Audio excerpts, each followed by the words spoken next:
gambar.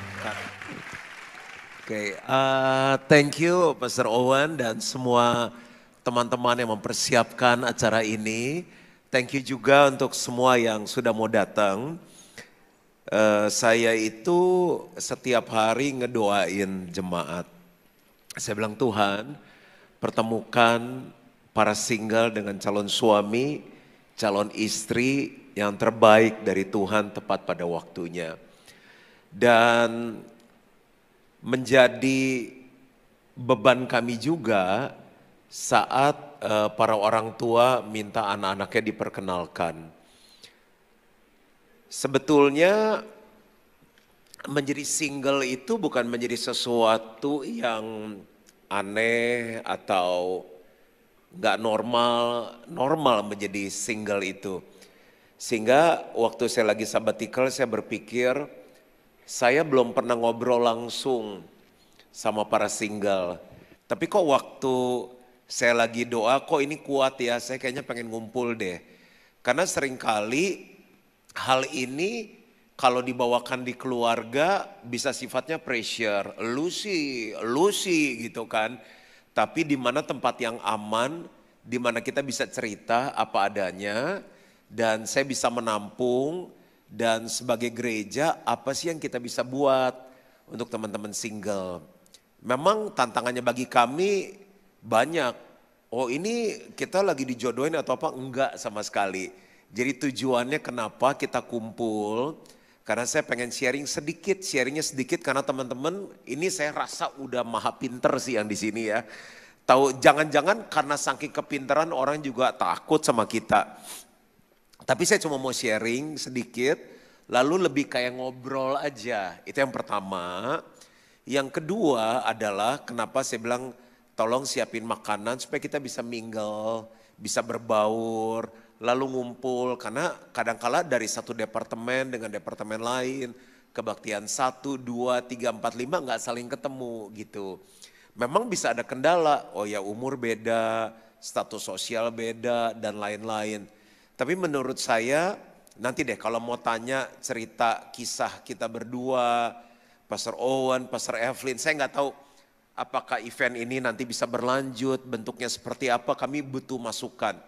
Paling tidak gereja bisa memfasilitasi supaya Bapak Ibu Saudara bisa mendapatkan pasangan atau di tengah single punya komunitas yang sehat sampai kita menemukan yang terbaik dari Tuhan. Dan saya juga nanti minta dibuatkan feedback form, apakah ada usulan-usulan, karena kita juga nggak tahu bentuknya mau seperti apa. Duduknya kayak gini aja mereka yang bikinin. Saya bilang aneh nggak ya saya duduk kayak, tadi aja saya kesini langsung ke sono, takut duduk kayak begini berdua gitu ya. Jadi malam ini free, jangan ada batas, jangan ada jarak. Oke, saya mulai cerita dulu ya, baru nanti saya lempar beberapa ide, teman-teman bebas mau nanya, mau kasih masukan ya, nanti bisa ada rekan-rekan yang kasih mic untuk kita ngomong. Saya akan mulai dulu dengan beberapa pemikiran. Karena Alkitab bilang di Kejadian 1 ayat 26-28, baiklah kita menjadikan manusia menurut gambar dan rupa kita, supaya mereka berkuasa atas ikan-ikan di laut, burung-burung udara, atas segala binatang melata, merayap yang ada di muka bumi ini. Jadi pada dasarnya waktu Tuhan ciptakan kita, kita utuh. Menurut saya ini pengertian yang mesti benar-benar mantap di dalam kita. Ada banyak orang yang akhirnya cepat-cepat mau menikah, merasa dirinya kurang, rasanya belum lengkap, belum utuh, karena merasa dirinya sendiri. Jadi kebenaran pertama yang saya mau sharing dari firman Tuhan, single itu artinya utuh. Tuhan menciptakan kita sudah serupa dengan gambaran Allah. Sehingga tanpa orang lain pun kita sudah utuh. Nah bagaimana kita bisa menjadi maksimal di masa single kita. Utuh itu bicara mengenai roh, jiwa, dan tubuh. Kita akan siap masuk dalam masa berpasangan, masa berpacaran, dan masa persiapan pernikahan. Saat kita ngerti kita utuh. Jadi ada yang berpikir gini, iyalah saya masih rasanya kurang nih. Kalau udah ada calon suami, udah ada calon istri, ada pacar, baru rasanya saya tuh komplit gitu. Enggak, kita sudah utuh. Yang perlu kita fokus bangun adalah bangun manusia rohani kita, bangun jiwa kita. Jiwa tuh bicara mengenai apa? Tujuan kita mesti mantep dulu. Tujuan hidup saya apa? Saya tuh panggilan Tuhan dalam hidup saya apa? Kekuatan saya di mana? Visi saya apa? Mimpi saya apa gitu. Lalu bicara mengenai jiwa yang utuh adalah begini, gambar diri kita mesti sehat dulu. Kita nggak hidup dari apa kata orang, kita hidup dari apa kata Tuhan. Itu ada di buku saya Be Fun, Be Real, Be You. Ada banyak orang akhirnya menyerah karena mereka berpikir gini, dari sisi rohani udahlah kalau nggak ada yang sepadan, yang rasanya saya harapkan siapa aja juga jadi. Kalau jiwanya belum matang dia berpikir udahlah dapat orang yang tujuannya nggak sama, mimpinya nggak sama, nggak bisa saling mendukung, ya udahlah. Jadi menurut saya roh jiwa itu yang perlu dikuatkan dulu. Nah itu hal yang pertama saya mau lemparkan. Tuhan bilang Tuhan sudah ciptakan kita serupa dengan gambar Allah.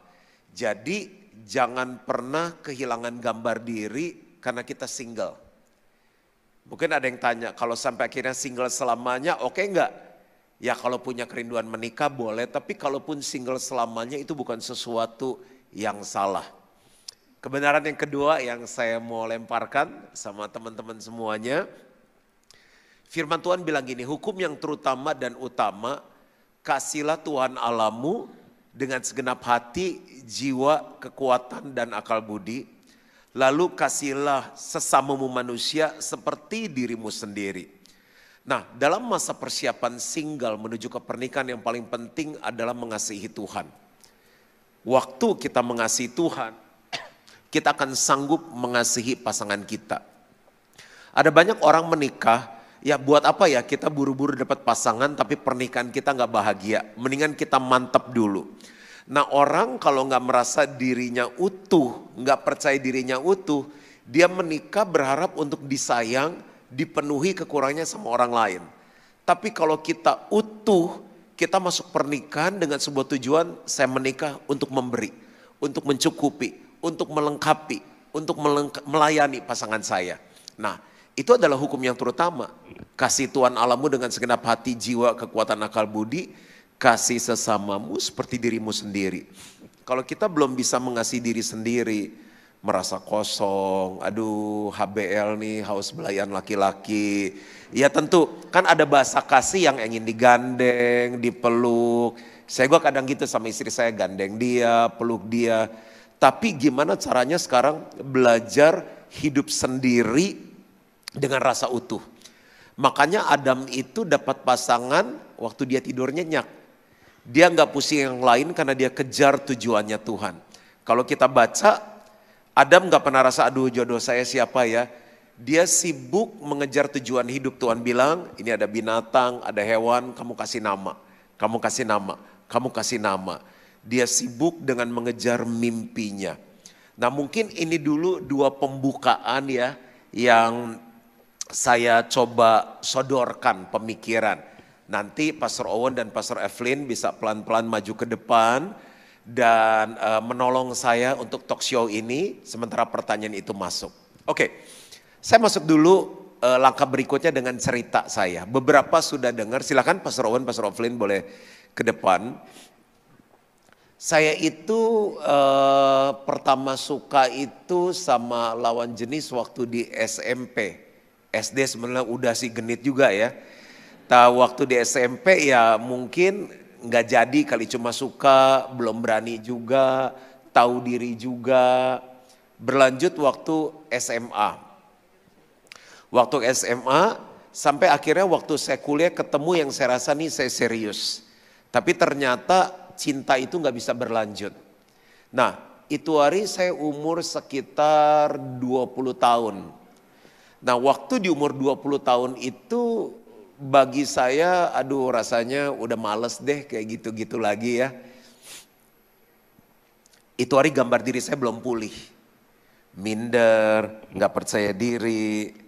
Oke, Q&A menggunakan WhatsApp dan akan ditampilkan di layar. Thank you. Kenapa? Oke, jadi makanya tadi saya mulai kita harus rasa utuh dulu. Saya nggak pede saat itu karena saya rasa saya nggak pinter, saya bukan siapa-siapa. Mungkin nanti nggak tahu ya, Owen saya nggak tahu mau sharing apa. Mungkin ada yang terlalu pede juga. Wah, gua nih punya nama, cowok hebat, naik mobilnya yang udah pintunya kebuka ke atas. Maksudnya lu sampai hidup 7 turunan gua mampu, itu mungkin nanti masalahnya beda lagi. Kalau saya masalahnya dulu gambar diri. Makanya tadi saya mulai kalau kita belum merasa utuh di dalam Tuhan, kita hidup itu bukan karena apa yang kita punya, mobil apa yang kita pakai, rumah masih ngontrak atau belum punya rumah. Kalau belum pulih itu kita repot masuk dalam pernikahan. Nah akhirnya di masa saya akhirnya udah males deh deket, orang pada ngenalin saya. Itu rasanya antara seneng ya, artinya gue masih laku juga nih dikenalin. Tapi ada juga rasa males, ada umur-umur dimana kita rasanya udah males deh kayaknya. Ntar terus diketemuin dinner lah, mesti ketemu. Sampai akhirnya Tuhan pertemukan saya dengan istri saya yang sekarang. Di situ gambar diri saya sudah pulih, saya sudah ngerti tujuan hidupnya dan dengan mantap saya bilang gini, Lus, kalau kamu menikah sama saya ini tujuan saya ini jadi pendeta loh. Jadi pendeta tuh gini, udah langsung straight to the point. Dan di luar dugaan saya karena saya pulih, dia bilang gini, oke, saya berhenti, saya tinggalin kerjaan saya. Saya kaget loh, bukannya mendingan kerja berdua, double income lebih mendingan, enggak. Karena dengar pekerjaan kamu, lebih baik saya tinggalin kerjaan saya dan saya dukung kamu. Nah lihat ya, waktu dulu saya belum mantap gambar dirinya, belum merasa utuh. Jadi belum merasa utuh, belum bisa mengasihi diri sendiri, saya nggak siap. Dikenalin siapapun saya nggak siap. Tapi begitu saya siap, Tuhan ketemukan yang terbaik untuk saya. Nah ini pembukaannya. Ya Pastor Juan, nah ini ada sebuah pertanyaan yang sering kali saya dengar dari teman-teman yang single. Ya. Mereka bertanya seperti ini nih, Pastor, kita kan di GB Gilgal, jemaatnya banyak. Nah gimana saya bisa punya kesempatan untuk ketemu dengan seseorang? Nah jadi kita ada 5 kebaktian nih, jadi mungkin ada dia kebaktian 1, 2, 3, 4, 5. Nah gimana tips and triknya dari Pastor Juan untuk menolong teman-teman yang single ini supaya meskipun berbeda kebaktian ini bisa ada kesempatan untuk ketemu gitu. Oke, saya itu orangnya introvert. Makanya Tuhan pulihkan saya dalam masa single saya menjadi orang yang berani. Karena di dalam bisnis pun kunci sukses itu membangun hubungan. Jadi saya tipenya dikenalin. Ada juga orang yang saya berani deketin, tapi di satu titik saya gagal terus saya takut lagi gitu. Menurut saya, kan saya selalu ngasih hal yang simple ya. Kita bercermin, lalu kita berdoa, berdoa dulu nomor 1, maafkan Bang. Berdoa dulu, bercermin baru bergaul. Seringkali ya kita cowok-cowok tuh nggak tahu diri ya. Kita pengen yang seksi, kita pengen ya iyalah cowok kan lihat di mata kan yang cantik ya kan. Akhirnya saya sadar juga saya mesti ngaca.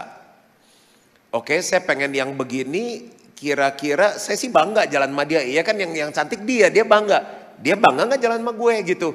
Walaupun kalau hilang konfidensial juga salah. Jadi menurut saya juga mesti ngerti. Jadi caranya adalah saya perbaikin diri saya juga. Memang kalau bicara mengenai, ini Wan agak muter dikit ya. Agak muter tapi nanti masuknya ke sana. Ya. Saya udah lupa tuh sampai di mana tadi. Si Owen sih. Muter. Cara berkenalan ya. Nah, karena saya merasa diri saya tuh nggak sehebat orang lain, nggak punya duit, kere lah saya dulu. Terus nggak ganteng. Kan kalau bentuk fisik ideal, Owen sih nggak ideal ya. Misalnya siapa ya susah cari yang. Nah, kayak dulu ideal ya. Kalau menurut saya dulu terlalu cungkring dia. Nah Pastor Hedi itu salah satu yang badannya ideal ya. Maksudnya kan ini nggak main fisik, ini saya. Saya merasa saya gemuk, pendek, sipit, hidup. Dan saya pun nggak buta, saya tahu cowok ganteng atau nggak. Saya tuh ngelihat mata wanita tuh gak susah. Jadi saya udah tanya, saya ditolak nggak ya? Dia mau nggak ya sama gua ya? Kayaknya kayak dia cocoknya yang begini gitu loh. Jadi rasa minder itu, nah akhirnya setelah saya ngerti kebenaran, kan tadi pertanyaan banyak orang banyak gimana saya mau memulai. Saya bersyukur sama teman-teman yang nolongin saya maksudnya baik. Kenalin nih temen gue nih, masih single, lu mau gak ketemu. Nah mau gak mau saya harus belajar. Itu pas saat itu saya ngambil kelas master, itu ya gak harus ambil master degree, ada kelas komunikasi. Saya diajarin, kamu tuh bisa ngomong apa aja dari satu barang. Jadi kamu mikir dulu, dosen saya ngasih pulpen, coba kalian ngobrol berdua 10 menit tentang pulpen. Orang introvert disuruh ngomong pulpen 10 menit sampai belum kenal. Saya udah mikir, ini pulpen, kamu biasa pakai pulpen atau pensil? Kamu pulpen biasanya biru atau hitam? Kamu senang pulpen tinta? Sampai, nah di situ saya belajar kenalan sama cewek.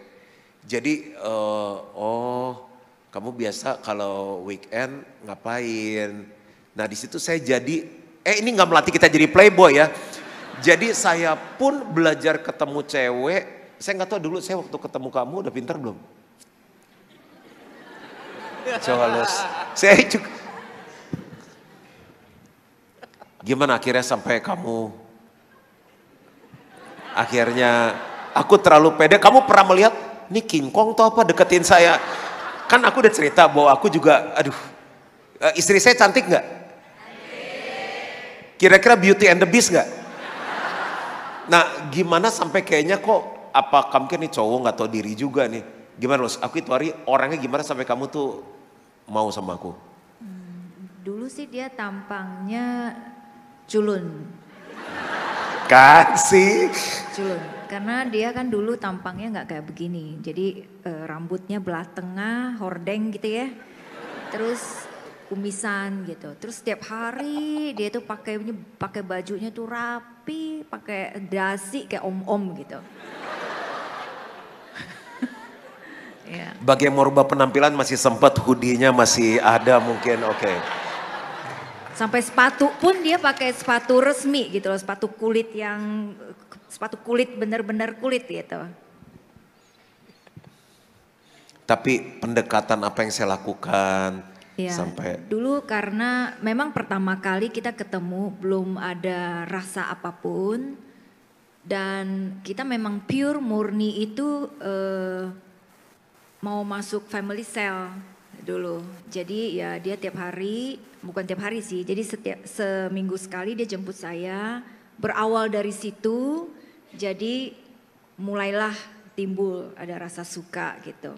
Karena lihat karakter ini orang kok baik gitu ya. Selain dia kan lebih daripada dia itu anak gembala ya.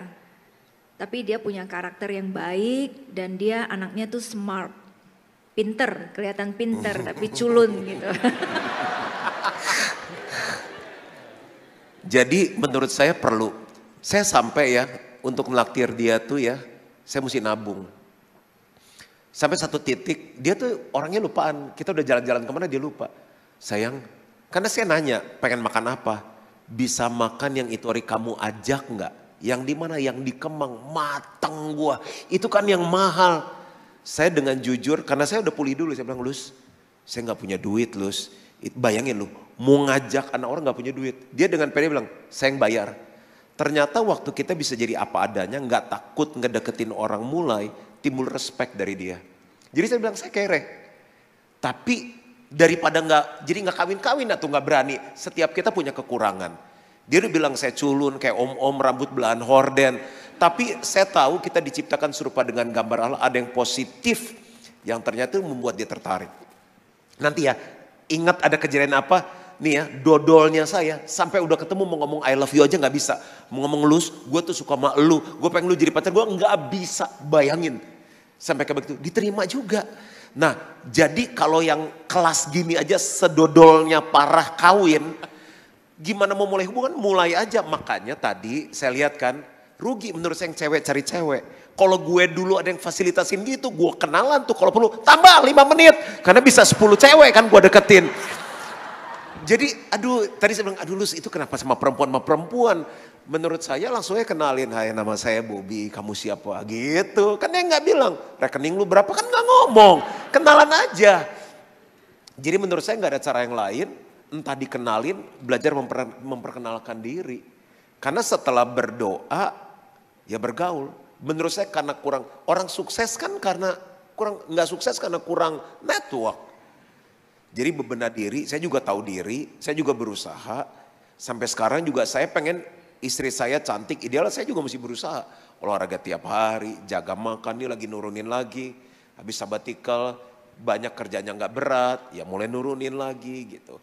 Sorry agak muter jawabannya, tapi ya lu harus mulai di satu titik. Makanya gambar diri mesti pulih dulu. Gak ada yang sempurna. Kalian pikir orang-orang udah hebat, yang selebgram itu pede.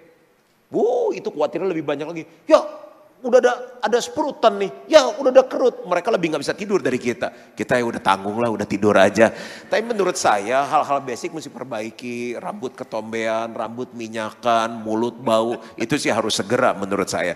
Wow, jadi teman-teman ini insight yang baik untuk kita berani untuk berkenalan. Saya ada satu tips tambahan nih. Jadi kita bersyukur karena mulai bulan Agustus ini kita sudah punya yang namanya family time. Jadi khusus buat teman-teman yang single, saran saya tiap kali ibadah jangan ibadah yang sama. Jadi misalnya kita kebaktian 1, minggu depan kebaktian 2, kebaktian 3, kebaktian 4, kebaktian 5. Nah jadi kita banyak ketemu khusus yang single, ya kan? Dan duduknya jangan mojok di mana gitu ya. Tapi kita duduknya yang lebih ya di tengah, bisa ketemu gitu. Dan pakai kesempatan yang ada untuk benar-benar pakai nih, ini family time. Ini kita pakai kesempatan yang ada. Cerita kesaksian boleh? Boleh. Saya menikahkan lebih dari satu pasang yang menikahnya karena benar-benar ketemu pada waktu family time. Beneran. Wow. Jadi ceritanya begini, ada seorang anak, dia baru pulang dari luar negeri, diajak sama orang tua datang ke gereja. Dia karena baru pulang luar negeri kan gak punya banyak teman. Jadi diajaklah sama orang tuanya beribadah. Nah pada waktu itu sebelum pandemik kan ada family time. Jadi pada waktu family time dia bingung mau kemana, dia kenalan kiri kanan, dia pakailah kesempatan kan nama network. Kenalan, dia kebetulan di sebelah-sebelahnya ada cewek. Kenalan dan itu cewek juga baru diajak sama keluarga datang ke gereja. Dan akhirnya family time, kawin lo bener, kawin. Makanya nyesel banget kalau gak pakai family time dengan baik. Jadi kalau bisa doanya nih kapan family time gitu. Ya, jadi mudah-mudahan bisa menjawab. Karena menurut saya ini silakan ya ibu-ibu kalau kita tambah umur tambah males. Gengsi kita tambah tinggi. Yes. Lalu makanya lihat kan kalau family time banyak yang diam gitu kan. Kalau menurut saya makanya banyak orang ngajarin tuh si Carissa kan orangnya juga agak introvert anak saya. Dedi kok temennya banyak banget sih. Saya bilang ya Dedi itu berusaha. Carissa pun kalau mau jadi orang sukses mesti banyak punya teman. Banyak sukses aja perlu banyak teman. Apalagi kita mau menikah gitu. Jadi jangan sampai status kita tambah tinggi, karir kita tambah tinggi, usia kita tambah tinggi. Membuat kita tambah gak bisa berbaur dengan orang lain. Baik, mudah-mudahan bisa menjawab. Ini ada pertanyaan tadi khusus untuk Pastor Lucy. Nah ini pertanyaannya baik. Apa mimpi atau hal yang mau dikejar oleh Pastor Lucy dulu sebelum ketemu Pastor Juan? Ya. Dan pertanyaan kedua langsung, apa yang membuat Pastor Lucy mau melepas mimpi untuk mensupport pasangan yang katanya culun itu katanya ya? Itu lu yang nambahin Tuhan.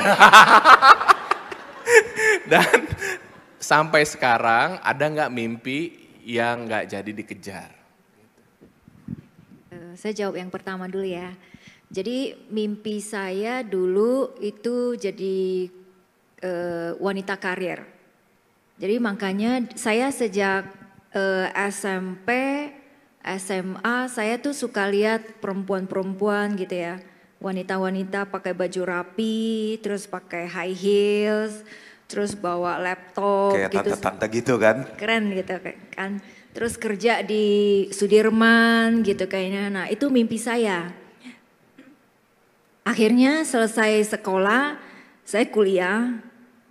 Dan setelah kuliah, saya masuk langsung kerja di Sudirman. Sesuai dengan mimpi saya di gedung tinggi gitu ya. Nah waktu itu saya belum di dalam Tuhan. Belum di dalam Tuhan. Dan setelah saya kenal Tuhan dan saya kenal dengan Pastor Juan, mimpi saya berubah. Yang dulunya saya mau jadi wanita karir dan saya melihat bahwa kalau saya memang mau menikah dengan seorang gembala gitu ya, calon gembala, waktu itu dia belum gembala, calon gembala, saya harus bisa berkorban gitu kan ya, nggak mungkin dia yang berkorban buat saya gitu. Jadi saya harus berkorban dan saya yang harus melepaskan mimpi saya itu gitu. Jadi akhirnya saya mendukung, saya bilang saya mau terima kamu dan saya mau dukung. Jadi kita bisa satu visi, kita bisa jalan bersama-sama. Wow. Pertanyaan terakhir tadi masih ada, sekarang masih ada nggak mimpi-mimpi yang? Mimpi sekarang ialah yang mendukung suami. Ya kan, mendukung suami di mana kita rindu membangun jemaat yang kuat. Itu mimpi kita bersama. Wah, deketan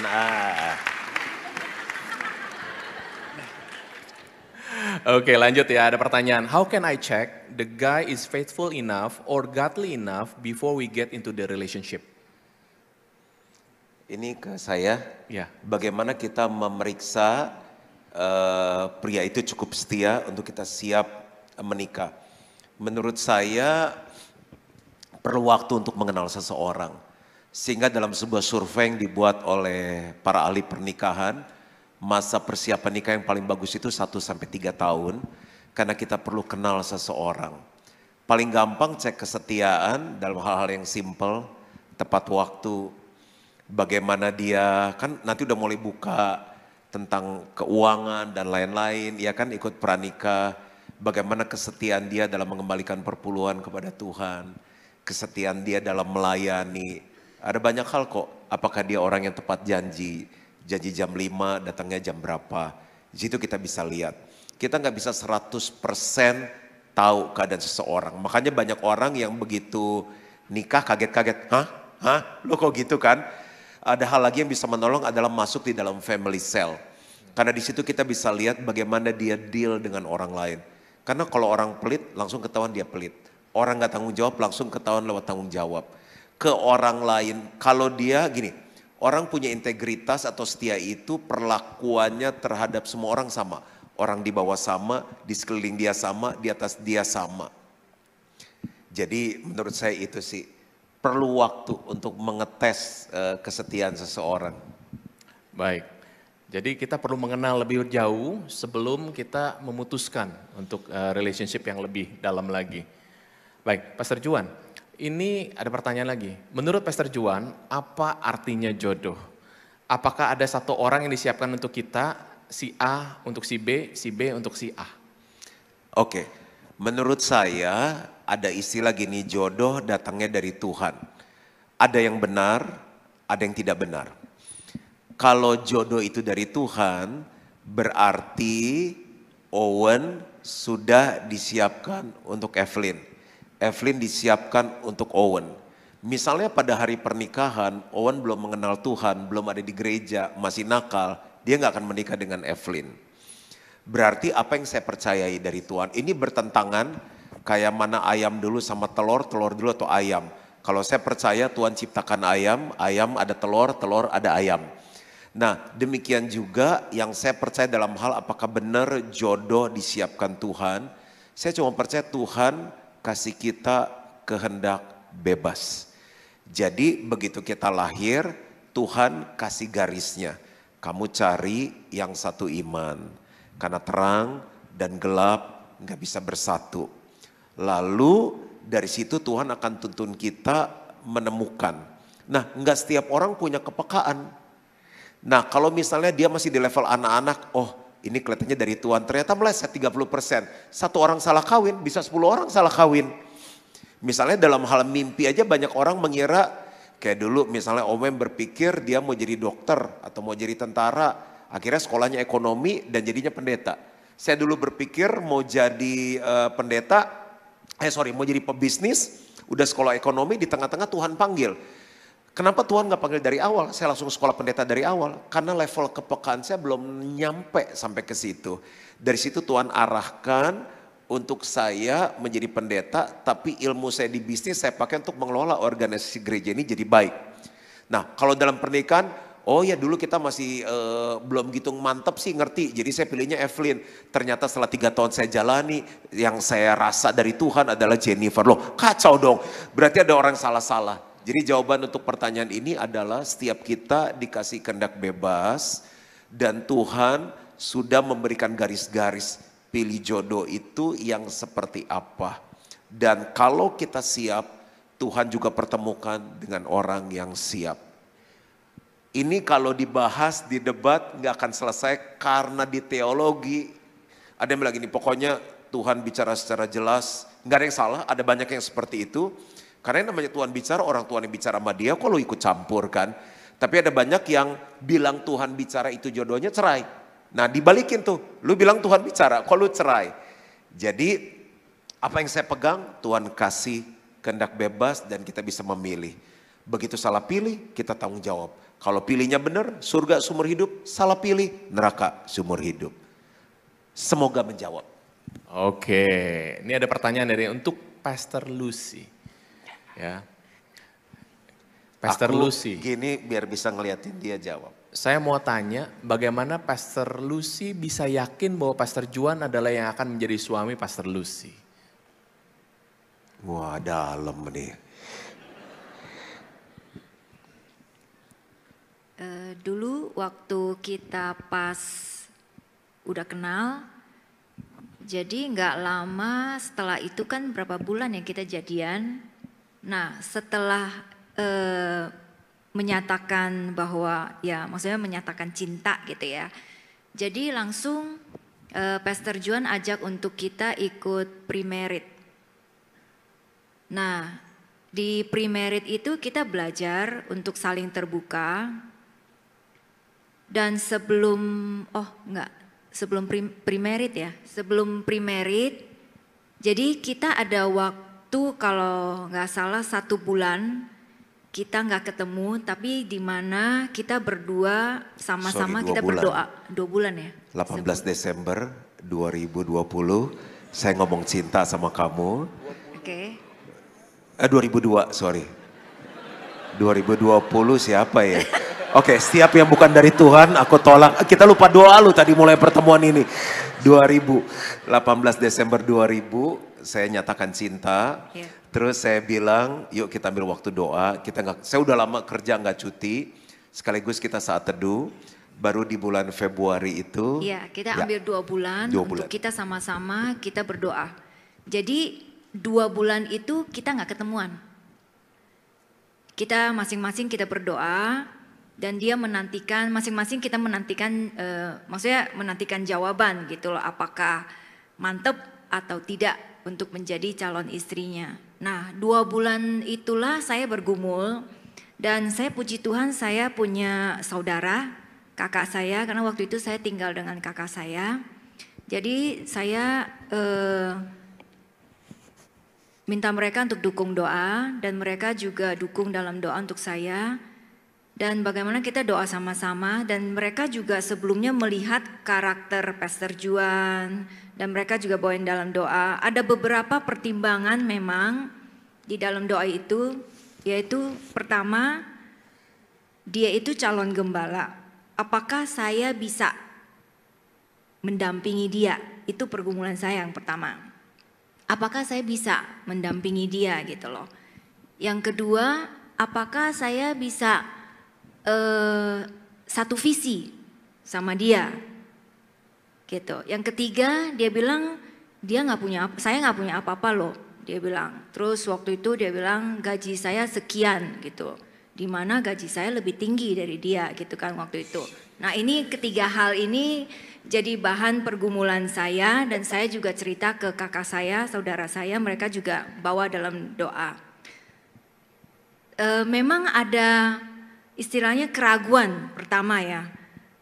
Tapi semakin hari saya semakin berdoa entah kenapa Tuhan tuh kasih kemantapan di dalam hati saya gitu. Ada kata yes gitu loh, maksudnya ya biarpun ya gajinya segini, tapi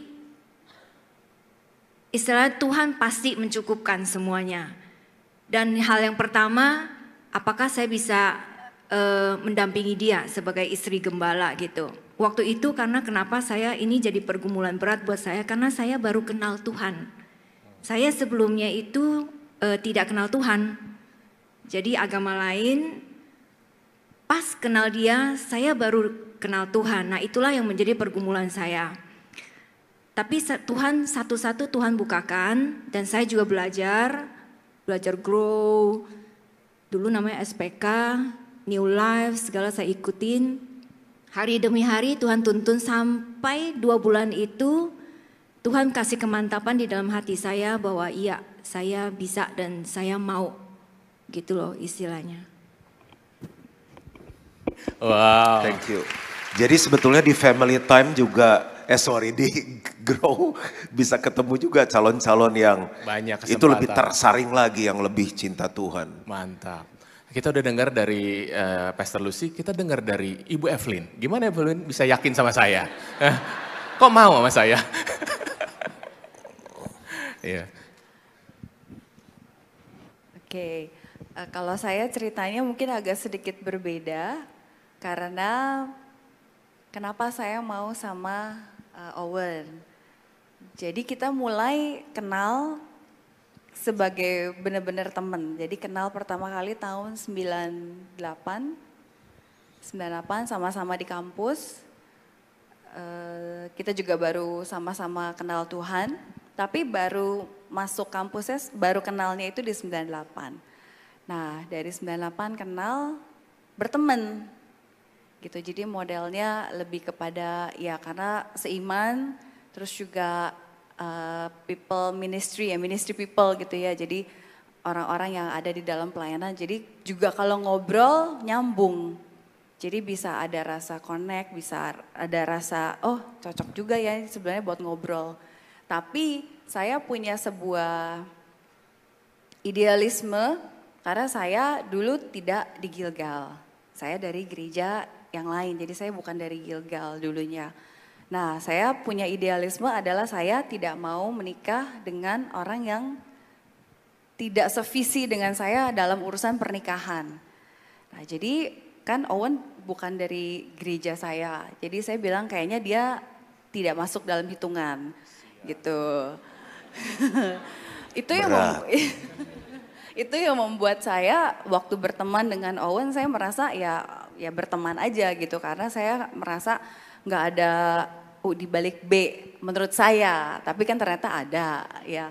Dari pihak Owen ternyata ada sebuah panggilan-panggilan ilahi gitu, lirikan-lirikan. Nah, tapi saya mengerti kenapa waktu itu bisa ada, karena Tuhan juga sedang mendewasakan saya, Tuhan mau saya bertumbuh dengan lebih lagi, Tuhan mau saya untuk fokus kepada hal yang lain, mungkin fokus kepada kerohanian kan istilahnya saya baru lahir baru di 97 dan 98 ketemu, dan itu perjalanannya lumayan panjang sampai tahun 2000 ya. Ya, sampai di tahun 2000 gitu, cukup panjang waktunya. So aku dibawa Tuhan untuk lebih dewasa lagi gitu. Ya. Nah jadi waktu ketemu, ngobrol, cerita, aku ingat satu kali aku diajak sama Owen ketemu Pastor Juan. Tempatnya di Pizza Hut Puri Indah gitu. Jadi diketemuin sama Pastor Juan, bilangnya mau ajak ketemu aja gitu loh sama Kenalin gembala. Iya, dikenalin sama ini pemimpin saya gitu kan. Nah begitu nyampe, dikenalin, diajak ngobrol, langsung diberikan sebuah pembukaan oleh Pastor Juan yang cukup mengagetkan. Jadi Pastor Juan bilang, nih Owen suka sama kamu suka gak sama dia? Jadi pentingnya kenalin sama gembala tuh seperti itu ya. Iyalah, kerajaan Allah sudah dekat, ya enggak? Iya, dan saya kayak, aku jujur kalau mau dibilang gak suka enggak, suka. Ya jelas lah. Tapi karena idealisme dan lain-lain gitu, jadi kayak menahan gitu. Karena saya tahu ya mungkin belum waktunya juga gitu kan. Tapi saya hari itu nggak tahu kenapa diberikan keberanian, saya bilang iya saya suka gitu. Jadi saya yakin sama Pastor Juan buat Pastor Owen, bayangin ya luar biasa ya. Sayangnya Pastor Juan sama Owen sampai sebegitu care-nya. Dan setelah itu kita Pastor Juan telepon sama pemimpin saya dan Pastor Juan ngobrol sama pemimpin, ini anak kita dua-duaan suka-sukaan nih ceritanya nih gitu ya. Gimana? Oke, akhirnya ngobrol dan kita decide oke kalau gitu ambil waktu dulu tenang. Kita 3 bulan ya, kita 3 bulan nggak ketemu, nggak telepon, nggak SMS, sama-sama kita coba untuk meluruskan pikiran, ini cuma perasaan doang, ini cuma sesaat aja, atau ini adalah sebuah hal yang baik untuk dilanjutkan. Nah jadi kita sama-sama berdoa. At that point, Owen udah firm, dia udah rasa dia udah mantep gitu. Tapi at that point kan saya yang baru tahu, kayak oh ternyata lu suka sama gue, cie gitu ya. Jadi sayanya juga butuh waktu lebih lagi untuk berdoa, berpuasa. Saya benar-benar serius about it. Saya bilang sama Tuhan, Tuhan hidup saya ini udah punyanya Tuhan. Kalau Tuhan bilang iya, saya mau iya. Kalau Tuhan bilang enggak, aku akan dengan free bilang enggak. Gitu. 3 bulan saya berdoa seperti itu. Ya tetap jalan pelayanan dan lain-lain tetap, tapi nggak ketemu sama sekali. Tapi karena kita nggak satu gereja ya, jadi mungkin lebih mudah gitu ya. Tapi benar-benar ambil sebuah sikap gitu.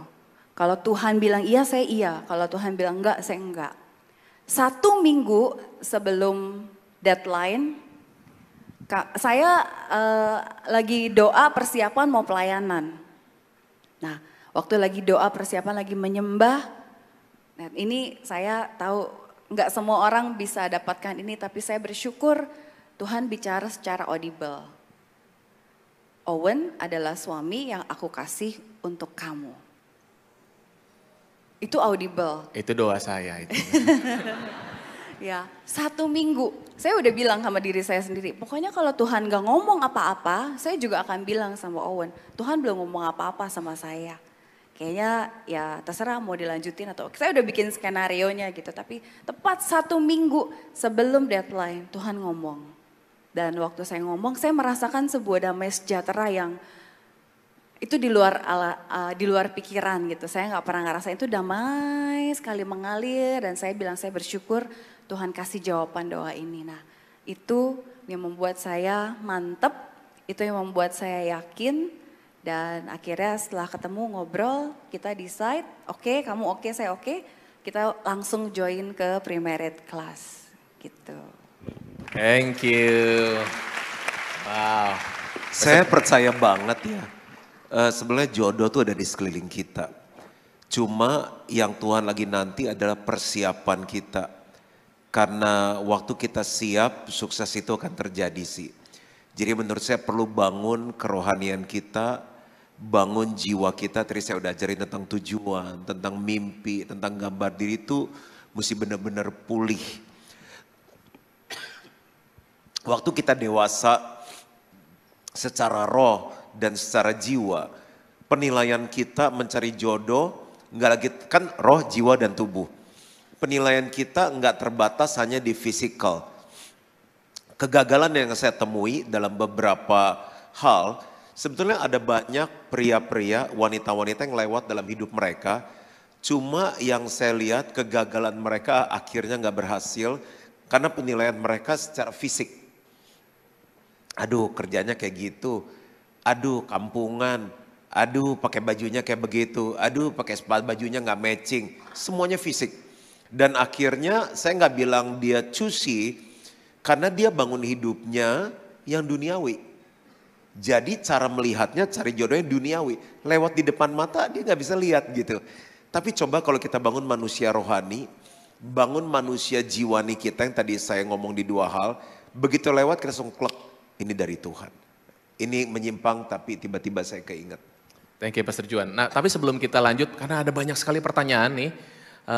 Kita punya waktu sampai mungkin jam berapa kira-kira baiknya kita selesai? Teman-teman, boleh lanjut?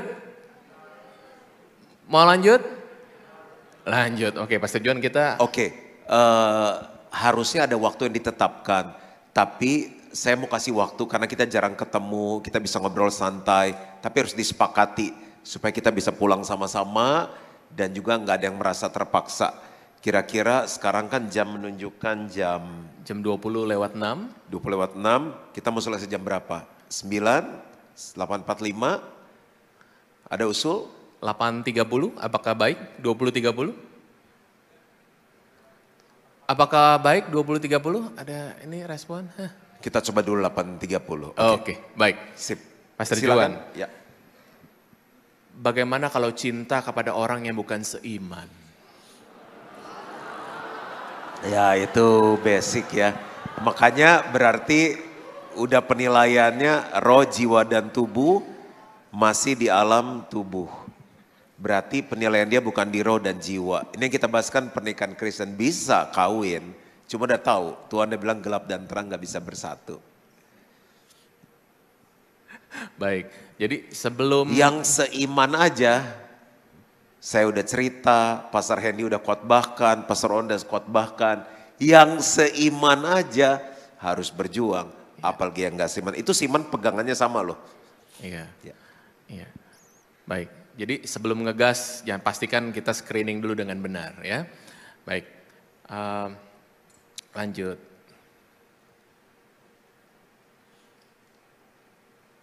Oke. Bagaimana kita tahu kalau kita sudah menjadi single yang siap untuk membangun hubungan? Ya menurut saya dua penilaian di atas. Jadi kita siap itu saya nggak menikah oke. Karena saya tahu saya utuh di dalam Tuhan. Saya lulus sekolah, saya bisa kerja, saya bisa berkarir, saya bisa mandiri, saya sudah melayani Tuhan, saya punya tujuan hidup, saya punya mimpi, dan saya mau kalau saya menikah pun saya bentuk keluarga yang bahagia. Orang kalau udah punya kelas, stand seperti itu, dia nggak cari yang murahan. Di titik itulah kita siap. Tapi kalau masih rasanya hampa, aduh siapa nih ya yang kira-kira mau sama gua gitu, itu masih di titik dia sebenarnya belum siap sih. Baik. Menurut Pastor, salah nggak sih kalau kita menjadi orang yang pilih-pilih, terutama secara pikiran dan hati setelah kita lebih ngerti, penting untuk punya emotional connection dan nyambung secara pemikiran. Jadi pertanyaannya adalah menurut Pastor Juan, apakah penting nggak sih kita pilih-pilih atau boleh nggak kita pilih-pilih gitu? Harus pilih, beli sepatu aja milih kok. Jadi masalahnya kita cuma melihat sekilas, dikenalin gue gak suka. Gimana lu bisa bilang lu gak suka, lu baru ketemu, ya gue gak suka aja, gue liatnya udah ilfeel. Loh makanya mesti dimulai dengan pertemanan. Dari pertemanan jadi sahabat. Lalu menjadi apa lagi? Tim yang namanya lebih dekat, perginya lebih bertiga, berempat. Gak harus jadi pacar dulu. Dari situ bisa ngomong lebih dalam. Kan ada 3 hukum tuh. Duniamu, duniaku. Pikiranmu, pikiranku. Perasaanmu, perasaanku. Gimana lu bisa tahu lu emotionally connected kalau tiap kali ngomonginnya cuma baju, ngomonginnya medsos, ngomonginnya film, ngomonginnya jalan-jalan. Menurut saya nggak objektif banget penilaiannya. Misalnya kita tanya, menurut kamu dengan kasus COVID kemarin ini apa sih rencana Tuhan? Dalam tuh. Menurut kamu dengan kebutuhan hidup seperti sekarang ini, sementara kita kerja salary not up, kira-kira kita bertahan atau berhenti aja ya, itu udah dalam semua ngomongannya. Menurut kamu kita single aja biaya hidup sendiri, apalagi kita punya istri sama anak ya, berapa sih biaya hidup kalau 3 orang hidup di Jakarta ini? Mana ada anak sekarang ngomongin kayak gitu. Kira-kira dari khotbahnya Pastor Juan kemarin, hubungan kita sama Tuhan nih emergency based, urgency based, atau authentic. Nggak ada, lu makan di sini enak banget nih, gila lu yang review gini-gini, lu lihat nih. Gue rasa bibirnya nih diapain nih, kayaknya jidatnya ditarik lah. Ngomongnya gitu, kecantikan segala. Gadget apa bro yang baru? Gimana? Terus kita bilang, gue gak suka sama dia, gak nyambung. Emang nanti kawin tiap hari ngomongnya gitu. Lu omongin tuh, genteng bocor, nih anak mau sekolah gimana, terus si ini gimana nih udah mesti kasih uang jajan, mau kasih berapa ya, ini sekolahnya bego banget, kayaknya nurun dari lu deh, udah gitu ngomongannya. Gitu Wan, jadi boleh pilih, tapi lu pilihnya cara pilihnya yang benar. Kalau saya pilih yang waras. Duniamu duniaku, pikiranmu pikiranku, perasaanmu perasaanku. Jangan-jangan kalau nggak pernah punya perasaan, nanti kawin sama kita kuluh. Ya. Jadi Pastor Juan nih lanjut nih ya. Jadi kriteria apa yang kita perlu perhatikan sebelum berkomitmen dengan pasangan? Kriteria kalau secara firman Tuhan adalah dia dewasa. Dewasa itu bukan cuma fisik, karena ada orang yang 40 kedewasanya seperti 14, tapi ada orang yang umur 24 tahun kedewasanya seperti umur 40 tahun. Kedewasaan adalah saat dia bisa menerima tanggung jawab. Lihat aja dari pacaran, kalau kebaktian siapa yang ngayomin, kalau kesel siapa yang ngajakin, nyelesain grow siapa yang selesain. Pelayanan kita yang ngajak dia atau dia yang ngajak kita, kita gak boleh telat loh. Kita mau Natal loh, selama ini kita Natal berdua, kita bawa teman kita yang belum diselamatkan gitu. Kriterianya dewasa. Dewasa diukur dari buah yang dihasilkan. Ada banyak buah. Buah pujian, penyembahan sama Tuhan. Liatin kalau pujian penyembahan dia main handphone, tidur atau cuma gini ngeliatin. Yang kedua, apalagi buah karakter. Waktu jalan, di jalanan nyetir mobil sabar gak? Tanggung jawab gak? Caring sama orang gak? Setia gak? Buah apa lagi? Buah karya yang nyata. Kerjanya gimana prestasinya? Selalu dapat SP dari kantor atau coba yang aku dipromosi loh, yang aku dipercaya project. Berarti orang itu setiap perkara kecil dikasih perkara yang besar. Lu lagi pacaran 5 tahun aja segitu-gitu gajinya gak pernah naik. Gimana lu nanti kawin sama dia? Madesu, masa depan suram. Gini ya, kita bisa menikah sama orang yang gak punya apa-apa. Tapi kalau dia punya satu Tuhan dan dia dewasa, itu adalah modal untuk dia bertumbuh di dalam Tuhan. Buah apa lagi? Buah karakter. Lalu ya banyak sekali buah. Dewasa diukur dari buah. Untuk berbuah kan perlu waktu. Bagaimana dalam seminggu dikenalin dan temennya komplain. Gila, gue udah kenalin 10 orang, 10-nya gagal, lu cari sendiri deh. Temennya aja udah nyerah semuanya. Gimana coba? Kenapa? Karena dia menilai di alam fisik, nggak menilai di alam roh dan jiwa. Nih ya, kalau kawin, kalau di film-film kan isinya berduaan, bermesraan, seks terus. Kawin 97% komunikasi, ngobrol, diskusi. Wah udah kedalaman semuanya, mainannya roh, alam jiwa kalau kawin. Makanya ada orang yang sakit jiwa, gak kuat menikah, cerai. Baik, itu kriterianya kita mesti perhatikan semua ya. Dewasa, teman-teman. itu jawaban saya. Baik, ini ada 3 pertanyaan yang sejenis nih. Pastor, ada tips nggak buat long distance relationship? Berarti ada 3 soalnya pertanyaannya sama. In my opinion, if it is me, I would not go into long distance relationship. Pertama, karena kan masa pacaran adalah masa pengenalan. Ngenal yang dekat aja susah. Makanya saya waktu pacaran, untungnya nih kita pacaran dulu tuh ya gitu ngumpul berdua di rumah kokonya dia, rumah cicinya dia, ada ponakan lari-lari.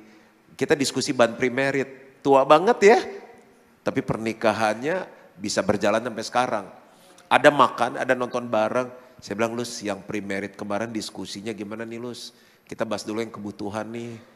Kan gaji aku segini, keperluan kamu segini. Dengan gaji aku nutupin kamu punya aja gak bisa, gimana kebutuhan aku gimana?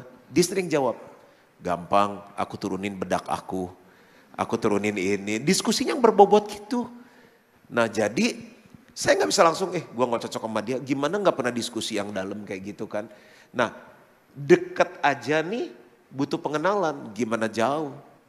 Tapi ini saya. So kalau nanya advice saya, I won't go into long. Ada yang jadi? Ada. Tapi pengenalannya sedalam apa? Pernah dicek nggak pernikahannya long distance relationship seperti apa gitu? Kan kita perlu lihat lagi ngumpul bareng, pelayanan bareng, karakter dia gimana. Dia main sana in corpore sano, satu di Amerika, satu di Pantai Indah Kapuk, gimana lihatnya. Gitu. Baik. Oke, yang LDR banyak berdoa, segera pulang ya. Ini. Baik. Tapi so far apakah aman? Wan, kita break dulu Wan, sebelum masuk pertanyaan. Kira-kira, sekarang mau dengar dari teman-teman. Kalau pertemuan seperti ini bagus, ada ide-ide gak sih untuk kumpulan single-single? Saya mau dengar 3 orang, punya ide apa untuk gereja kita?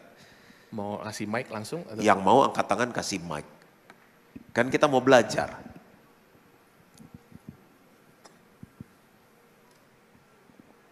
Silakan kalau ada yang Ya. memberi masukan. Idenya apa silahkan.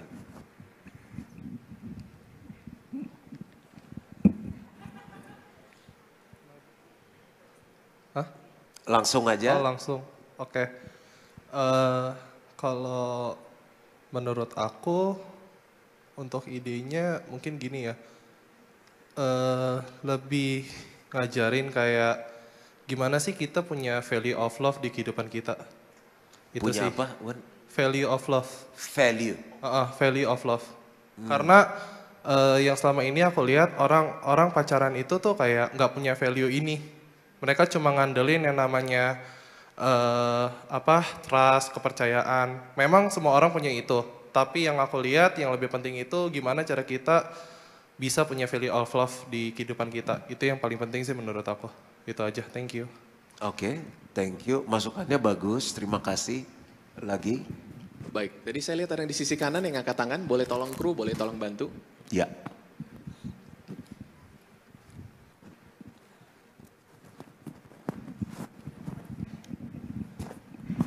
Selamat malam. Malam. Pertama-tama welcome back Pastor Joan dan Pastor Lucy.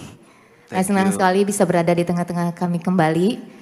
Dan thank you banget untuk Pastor Owen dan juga Pastor Evelyn dan juga ada Pastor Hendy dan istri sana. Perkenalkan nama saya Beatrix. Jadi mungkin saya pengen nyampaikan, tadi kan Pastor Joan ngomong kalau mungkin ada masukan dari teman-teman yang ada di sini. Mungkin salah satunya dari saya mewakili beberapa teman-teman yang mungkin belum sempat untuk ngomong. Kalau masukan dari saya sih, ini mungkin secara pribadi dulu ya. Mungkin ada baiknya kalau ditanya apa yang menjadi masukan dari kami-kami di sini, khususnya saya, mungkin kedepannya kita sangat membutuhkan acara seperti ini. Tapi ada beberapa hal mungkin yang menjadi kebutuhan masing-masing dari kami di sini, Pastor. Ya tadi mengenai masalah usia, karena jujur Li, kalau saya sendiri, saya tuh sudah pernah menikah. Jadi mungkin ada beberapa hal yang kita butuhkan agak sedikit berbeda dari teman-teman di sini yang belum pernah melewati pernikahan seperti itu. Jadi kan banyak kita juga mau belajar menjadi lebih baik dari kegagalan yang sudah pernah terjadi gitu. Jadi harapan saya secara pribadi mungkin kedepannya adalah wadah yang mungkin bisa memfasilitasi dengan batasan usia tertentu mungkin. Jadi kebutuhan semua yang di sini bisa, yang artian kita semua bisa belajar menjadi lebih baik ke depannya. Itu aja sih dari saya. Terima kasih. Ya, terima kasih banyak. Masukannya sangat bagus. Nanti kita tampung dan bicara. Satu lagi terakhir. Jadi nggak dari sini terus, mesti dari teman-teman apa masukannya. Wan kayaknya kok wanitanya lebih aktifnya, lebih banyak kasih masukan. Oke, silakan. Halo semua, Hai. Selamat malam Pastor Juan Cilusi, Malam. welcome back. Thank you. Mau kasih saran aja, jadi mungkin bisa main games gitu ya. Selain chat kayak begini, mungkin main games, jadi dicampur cewek cowok gitu, jadi lebih berbaur gitu. Ada gamesnya, gitu aja. Oke, thank you. Thank you. Punya Wan gamesnya? Oke, thank you ya. Memang kadang-kadang saya juga, karena saya dasarnya orang introvert, kalau diberikan fasilitas gitu memang kita lebih menolong sih. Cuma kadang saya pernah ngomong jadi kayak kekanak-kanakan nggak gitu ya, tapi mungkin game dewasa kali ya. Apa ya game dewasa ya? Ya coba kita tamu kita pikirin ya. Saya pengen satu pria lagi nih. Ya, silakan Pria, kalau mana ada satu pria yang suaranya? bisa memberikan masukan. Tapi menurut saya ya kita mesti kasih tepuk tangan dulu untuk kita semua yang hadir. Karena sebuah keberanian untuk kita hadir, untuk kita bisa build hubungan gitu. Kita itu kerendahan hati loh untuk hadir. Ya silakan. Oke, thank you atas kesempatan ini bisa berada di sini dan ketemu Pastor Johan. Acara seperti ini sangat positif, kalau bisa tiap 1 bulan sekali. Nah, untuk masukan yang tadi saran games itu, bisa saran games dewasa contohnya kayak kuis Family 100 atau cerdas cermat, seperti itu, berkelompok. Ya Ada langsung pertanyaan-pertanyaan. ketahuan tahun kelahirannya ya. Terus. Iya. Oke, makasih Pastor Johan. Oh thank you. Setuju ya? Oke. Silakan. Thank you so much. Nanti mereka ada feedback form supaya lebih dalam kita kaji apakah ini efek. Jadi kita masih trial tapi senang banget bisa ketemu. Next. Baik, sambil mungkin boleh ditayangkan kalau ada feedback formnya di sini ada QR-nya, jadi rekan-rekan bisa memberikan masukan dan tentu saja setiap masukan ini memberikan kami masukan yang bisa kita tingkatkan untuk acara selanjutnya. Baik, pertanyaan selanjutnya. Pastor, setelah putus, apakah kita harus heal dulu atau kita kenal orang lain atau orang baru dan healing bisa dilakukan secara bersamaan? Dan Pastor mau nanya cara mengobati luka lama dari hubungan sebelumnya itu bagaimana? Ya berarti ini korban putus cinta nih jadinya. Menurut saya harus case-nya dulu nih, dia yang mutusin. Kayaknya diputusin kayaknya. Kalau diputusin ya harus pulih, harus get back dulu. Karena orang luka nggak bisa buat banyak sih dalam hidup. Ya kan tentara habis nembakin, dia bilang ayo berdiri, kiri tembak. Oh, orang udah berdarah-darah nggak bisa. Kita mesti pulih dulu, evaluate kenapa ini bisa terjadi, baru mulai. Baik. Jadi, karena kalau dia nggak pulih, ketemu yang baru kasihan ketepa lukanya. Iya, jadi healing dulu ya, rekan-rekan healing dulu, jangan langsung ngegas, jadi take your time untuk bisa siap untuk next relationship.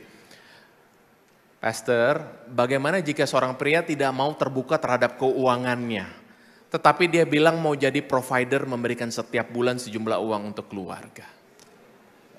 Coba doakan lagi, kalau nggak mau terbuka juga selesaikan. Karena pernikahan adalah mereka berdua telanjang dan tidak merasa malu. Ingat, roh, jiwa, tubuh. Telanjang bukan fisiknya, roh dan jiwa. Kemenangan di alam roh, kemenangan di alam fisik. Dia nggak mau terbuka, dia nggak akan menang di alam keuangan. Dua jadi satu, termasuk uangnya. Baik, jadi nanti kalau lagi bangun hubungan, ya, salah satunya adalah yang perlu dibahas adalah keuangan. Jadi kalau di kelas pranikah selalu kita juga ajak untuk kita mengerti mengenai keuangan. Karena sebelum menikah uangmu adalah uangmu. Tapi setelah menikah jadi uang kita. Jadi kita harus mengerti satu sama lain dan semua ada di kelas pranikah. Ya. Case terakhir waktu saya jadi dokter cinta sebelum Owen adalah dia menikah dan dia pinjemin uang dari teman-teman sel untuk biaya pernikahan, pacarnya nggak tahu dan dia gesek kartu kredit di hotel. Setelah pernikahan ditagih sama anak-anak sel, ditagih sama debt collector. Baru kebuka di situ, baru cowoknya ngadain pesta ngutang. Mau kawin kayak gitu? Itu baru satu masalah. Kalau kita terbuka utangnya berapa, ada utang nggak, kebutuhannya berapa. Ini ada pertanyaan menarik lagi nih. Pastor, apakah oke atau apakah boleh memilih pasangan wanita yang usianya lebih tua daripada dia? Berapa tahun? Nah ini nggak ngomong spesifik. Nggak ada tertulis sih di Alkitab. Walaupun ada yang pakai Adam diciptakan lebih dulu daripada Hawa. Cuma secara psikologis aja wanita yang usianya sama mostly lebih dewasa secara psikologi daripada pria. Apalagi kalau kepribadiannya dominan. Kepribadiannya normal aja dia bisa lebih dewasa. Dan juga tentang puncak atau siklus usia seks dari manusia. Mesti pikirkan wanita itu masuki masa menopause, walaupun pria ada masa andropause. Kita nggak tahu wanita yang nggak punya anak, wanita yang punya 1 anak, 2 anak, 3 anak dan seterusnya masa menopause-nya berbeda.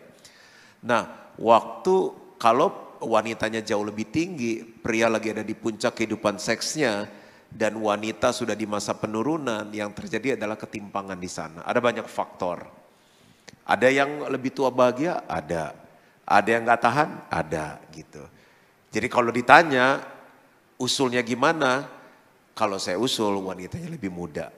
Tapi kalau ditanya boleh yang lebih tua, nggak ada dilarang sih di Alkitab. Cuma tadi saya bilang pertanyaan jodoh di tangan Tuhan atau bukan, kita diberi akal budi untuk kita bisa memilah dengan baik. Kita harus tanggung jawab dengan pilihan kita, sekali pilih benar, surga, pilih salah, neraka.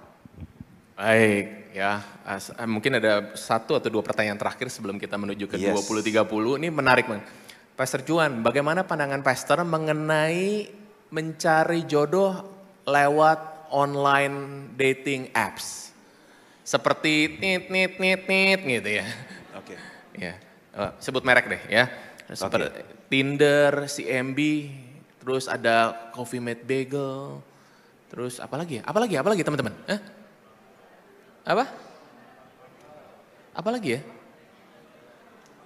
Yang sering kalian pakai apa? Coba. Oke, Pastor Juan silakan. Kalau pandangan saya nggak ada yang salah dengan itu. Tapi kalau saya senang yang natural. Walaupun saya orangnya introvert, tapi setelah melewati fase itu pengalamannya beda. Seandainya teman-teman mau pakai wadah ini, lakukanlah prosedur yang benar, SOP yang benar. Kenalinya jangan fisikal, tapi roh dan jiwa. Jangan tertipu dengan yang di luar. Ada yang bisa tiba-tiba, wow dia kaya hebat, kaya dari orang tua, dianya mah gak bisa kerja. Ada yang kaya warisan di depan mata saya, warisannya gede abis. Kita nggak tahu dia besar karena apa. Tapi kalau ada orang yang mungkin sederhana, yang penting dia cinta Tuhan, lihat buah-buahnya karakter, dia bisa jadi orang yang sukses. Ganteng relatif, cantik relatif. Baik, teman-teman mohon maaf karena begitu banyak pertanyaan-pertanyaan yang ada sangat spesifik yang masuk. Kami nggak bisa menjawab ini secara satu persatu saat ini karena waktu juga nih udah mendekati. Jadi mohon maaf kalau ada pertanyaan-pertanyaan yang belum bisa dibahas. Tapi ada satu pertanyaan yang mungkin bisa menutup malam ini. Pastor Juan, bagaimana bagaimana membangun healthy relationship dan menjaganya dari toxic relationship? Membangun healthy relationship, di Alkitab itu ada ayat yang mengatakan kejarlah kasih, kejarlah kekudusan. Jadi menurut saya kita itu waktu bangun hubungan perlu ada di komunitas yang sehat. Perlu di cover oleh pemimpin rohani dan kita perlu terbuka sama mereka. Misalnya contoh di kami dibuat sebuah komitmen bahwa seks hanya ada di dalam pernikahan. Jadi saya itu karena orangnya apa aja langsung ngomong, baru nyatain cinta udah langsung ngomong, jadi Lus kita nih nggak pacaran lama-lama, aku tuh mau segera kawin. Dulu kaget kali dengar saya, baru nyatain cinta terus kita nggak berhubungan seks sampai kita menikah. Aku nggak akan cium kamu sampai nanti menikah. Dia bilang ini siapa yang mau dicium sama kamu. Saking di awal saya udah terbuka gitu. Jadi menurut saya kalau nggak mau toksik langsung set dari awal. Kita mau pacarannya gaya bebas atau gaya anak Tuhan. Karena waktu diberkati, makanya kenapa Tuhan memberkati pernikahan kami. Karena waktu kami menikah, kami masuk dalam kekudusan. Itu pertama kali saya cium dia setelah saya diberkati pernikahan. Kita nggak ada apa yang ditutupin, kita terbuka dan berkat Tuhan mengalir dalam hidup kita. Jadi yang pertama buat kesepakatan, mau gaya apa, gaya bebas, gaya kodok. Yang kedua minta orang yang cover kita. Itu gunanya ketua sel. Jadi dipanggil, karena seringkali kita lemah itu kita dijaga, didoakan. Dan punya komunitas yang sehat. Kalian kalau komunitasnya gaya bebas, pergi sama teman-teman saya udah pre-married aja foto udah tidur bareng. Terus kalau liburan udah berdua-berdua masuk kamar ke Bali 5 pasang. Saya makanya benar-benar Om Wem tuh keras banget. Last story sebelum saya akhiri dengan doa. Saat itu kita ke Hong Kong 2 pasang. Terus Papa saya bilang berapa kamar? 1 kamar. Loh kok mana bisa laki perempuan? Ya saya bilang kan ranjangnya diturunin, ada laki ada perempuan. Papa saya bilang kalau setan lewat apa juga bisa terjadi. Kan orang bisa cerdas kalau udah jatuh cinta kan. Orang cinta itu buta ya kan. Jadi kita akhirnya korbankan hotel yang kita udah bayar itu. Walaupun saya gak ada hubungan apa-apa. Jadi kita cari apartemen, ada ibu kosnya. Itu hari kayak di film-film silat, filmnya Jackie Chan tuh yang ada jemuran di mana-mana gitu. Lebih murah tapi hubungan kita sehat, gak toksik. Karena pria sama yang pria, wanita sama wanita tinggal di kamar yang pisah. Kita udah set dari awal. Keputusan mau gaya apa, siapa yang cover, dan kita tinggal jalanin hubungan itu. Baik, thank you Pastor Juan. Kita beri tepuk tangan sama-sama. Saya rasa selesai, thank you so much Pastor Owen, Hans, semua yang udah set ini. Mungkin acara ini gak sempurna, paling tidak pertama kalinya kita bisa ketemu. Dan teman-teman ada di dalam doa saya setiap hari. Kita tunggu masukannya, kita pikirkan program kegiatan selanjutnya seperti apa. Mari kita berdoa. Aku berdoa Bapa untuk semua single yang ada hari ini. Kami belajar mungkin ada 1-2 hal yang bisa dibawa pulang. Tapi biar mereka menyadari bahwa mereka sudah utuh. Tanpa menikah single pun sudah utuh. Dan mereka perlu melihat pasangan bukan penilaian hanya secara tubuh tapi secara roh dan jiwa. Pertemukan mereka dengan calon suami, calon istri yang terbaik dari Tuhan. Waktunya Tuhan. Aku minta ini di dalam nama Yesus. Amin.